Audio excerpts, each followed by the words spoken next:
আসসালামু আলাইকুম প্রিয় বন্ধুরা, তোমরা সকলে কেমন আছো? আশা করছি যে যেখানে আছো সকলে ভালো আছো। আলহামদুলিল্লাহ আমরাও ভালো আছি। বন্ধুরা, আজকে নতুন আরও একটি ব্লগ ভিডিও নিয়ে চলে আসলাম। আশা করছি আজকের ব্লগটা তোমাদের কাছে ভালো লাগবে। তো প্রতিদিনের মতো সকালবেলা আজকেও মাছ কেটে ধুয়ে নিয়েছি, এগুলো আরও ধুতে হবে, কারণ মাছ যত ধোয়া হয় তত কিন্তু মাছের স্বাদটা দ্বিগুণ হয়। আর মাছটাকে নোনাস করে নিব, আর সাথে তোমাদের সঙ্গে সারাদিনের কাজকর্ম শেয়ার করব। আর টাইটেলে আমি যেটা লিখেছি, আমাদের বাড়ি ধীরে ধীরে তলিয়ে যাচ্ছে মাটির নিচে, আমাদের বাড়িটা অনেক নিচু, সব কিছুই তোমাদের সঙ্গে আজকে শেয়ার করব। আশা করছি ব্লগটা তোমাদের কাছে ভালো লাগবে। তো মাছগুলোকে আমি ধুয়ে নিব, সেজন্য পানি দিয়ে দিচ্ছি। আর বন্ধুরা, আজকে আমি মশকালাইয়ের ডাল, সেটা রোদে দিব। আমি কালকে সেই ডালটাকে বালু এবং পাতিলে, যদি আজকে শুকিয়ে যায় বা একটু গরম হয়ে আসে, তাহলে আজকে ডালটাকে গুঁড়ো মানে ভেজে নিয়ে তারপর গুঁড়ো করব। তো সেজন্য আমি ডালটাকে বড় ট্রেটার মধ্যে ঢেলে নিচ্ছি, আর এটা ছাদে উঠিয়ে দিব। আর খুব রোদ উঠেছে, এটা খুব দ্রুত 1-2 ঘন্টার মধ্যে কিন্তু সুন্দরভাবে এটা গরম হয়ে যাবে। দেখো, তোমাদেরকে কাছ থেকে আমি দেখিয়ে দিচ্ছি। এভাবে কিন্তু বাড়িতে ডাল বানিয়ে খেলে কিন্তু খুবই মজা লাগে ডালটা। তো কাজ করতে করতে এরই ফাঁকে, যেহেতু গরমের দিন, তাই একটা শরবত বানিয়েছি, তোমাদের ভাইয়াকে দিচ্ছি। আর বুবি বাড়িতে নেই, বুবি এলে বুবি আর আমি খাবো। এটা লেবু তোকমা দানা দিয়ে আমি বানিয়েছি, আর সঙ্গে মধু অ্যাড করেছি। তো তোমাদের ভাইয়া খেয়ে বলছে এটা ভালো হয়েছে, কারণ গরমের দিন এরকম একটু শরবত যদি না খাই, তাহলে কিন্তু আমাদের শরীর কিন্তু খারাপ হতে পারে। তো ওই যে দেখো, বুবি আসতেছে, বুবির হাতে কিছু একটা আছে। তো বুবি আমাদের জন্য নিয়ে এসেছে বাঙ্গি। তোমরা বাঙ্গি কারা কারা খেতে পছন্দ করো অবশ্যই জানাবে। এটাও কিন্তু গরমের দিনের একটা উপযুক্ত খাবার, শরীরকে যেটা ঠান্ডা রাখে। আর দেখো, আমার কিন্তু মাছ ভেজে উঠিয়ে দেওয়া হয়ে গিয়েছে, মাছ তেলে ভেজে উঠিয়ে দিয়েছি। আর এখানে পাকা করলা এনে রেখেছিলাম কাছে, কিন্তু পেকে গিয়েছে, তাই এটা আমি ভর্তার জন্য উঠিয়ে দিয়েছি। আর দেখো, রান্না বান্না শেষ করে ঝাড়া মোচায় চলে এসেছি। বুবি আমাকে কাজে হেল্প করছে, আমি থালা বাসন কিছু ধুয়ে রোদ্দুরে দিয়েছি। আর একটা ভাজি কিন্তু এখনও বাকি আছে, সেটা পটলের ভাজি, ভর্তা, মাছ আর ভাত হয়েছে। না, বুবি সব কিছু পারে না, কারণ যেহেতু সে প্রতিবন্ধী মানুষ, সব কিছু তো তার পক্ষে করা সম্ভব না, তাই না?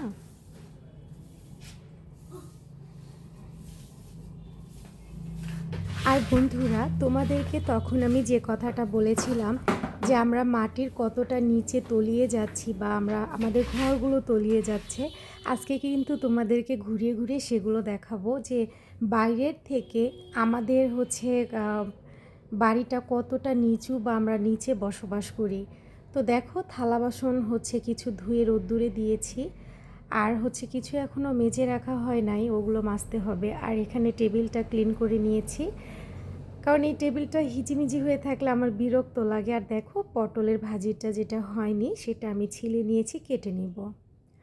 তো আর এখানে বাঙ্গির বিচি রেখেছি, করলার বিচি রেখেছি, যেগুলো মানে বুবি আর কি মাটিতে গেড়ে দিবে বলছে, তো সেজন্য বুবির জন্য রেখেছি এখানে। তো চলো, বাকি কাজকর্মগুলো আমি সেরে নিই, তারপরে তোমাদের সঙ্গে শেয়ার করব। দেখো, এই নিচের দিকগুলোতে আমি এখানে সবজি, তারপর আলু, পেঁয়াজ, মরিচ এগুলো রাখি, কিন্তু এই জায়গাগুলো ময়লা হয়ে গিয়েছে।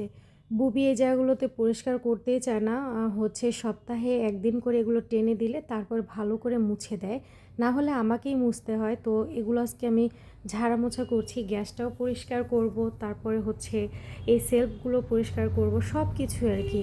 আজকে বাড়িতে কাজকর্ম বেশি, তাই সব রকম ভিডিও তোমাদের সঙ্গে শেয়ার করতে পারছি না। যতটুকু কাজের ফাঁকে করা যায়। দেখো, গ্যাসের সাইডগুলো কিন্তু খুবই নোংরা হয়ে গিয়েছে। তো কাজকর্ম শেষ করে আমি তোমাদেরকে আর কি দেখাবো, যে আমাদের বাড়িটা বাইরের থেকে কতটা নিচু ধীরে ধীরে হয়ে যাচ্ছে। বাইরে যত রাস্তাঘাট উঁচু হচ্ছে আমাদের বাড়িটা কিন্তু তত তলিয়ে যাচ্ছে। তো চট করে কিন্তু একটা মানুষ বুঝতে পারবে না যে বাড়ি কিভাবে তলিয়ে যায়।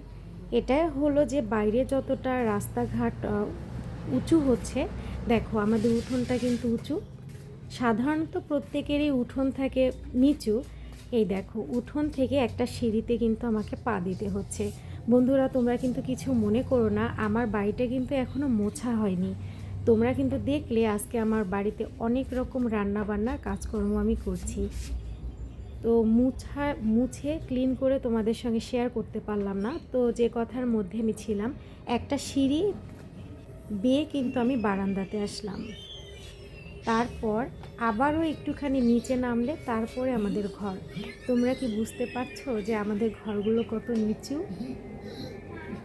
সাধারণত আমরা যেটা দেখি যে প্রত্যেকের ঘর হয় উঁচু, তারপরে বারান্দা নিচু, তারপর উঠোন নিচু, কিন্তু আমাদের ক্ষেত্রে এটা পুরোটাই উল্টো হয়ে গিয়েছে।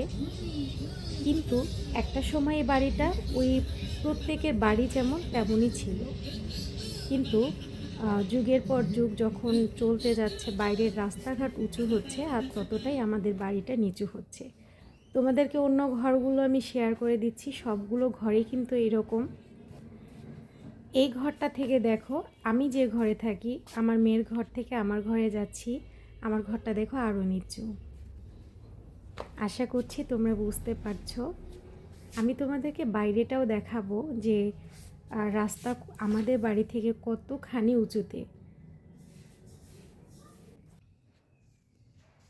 তো আমার ঘর থেকেও কিন্তু বারান্দা বাইরে একটা আছে, যেটা বেলকনি তোমাদেরকে বলেছিলাম, যে জায়গাটা আমার কাছে খুব ভালো লাগে। ওই দিকটাও কিন্তু উঁচু আর আমার ঘরটা কিন্তু নিচু। এই বাড়িটা কিন্তু অনেক পুরনো একটা বাড়ি, আর আমাদের কাছে এই বাড়িটাতে থাকতে কিন্তু খুব ভালো লাগে। যদিও বা আমার শ্বশুরের একটা ফ্ল্যাট বাড়ি আছে, সেই ফ্ল্যাট বাড়িতে কিন্তু আমরা থাকি না। আমি কিন্তু পরের ব্লগে তোমাদের সঙ্গে শেয়ার করব সে বাড়িতে কেন থাকি না, আমরা কেনই পুরনো বাড়িতে থাকি। তো দেখো আমার ঘরটা নিচু আর ওই বাইরেটা উঁচু।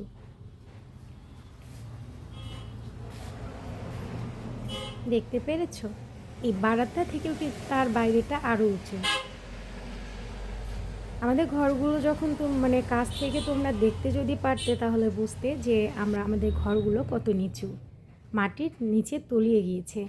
আর দেখো আমি ফুল গাছ পছন্দ করি, তাই আজকে কিছু ফুল গাছ লাগাবো।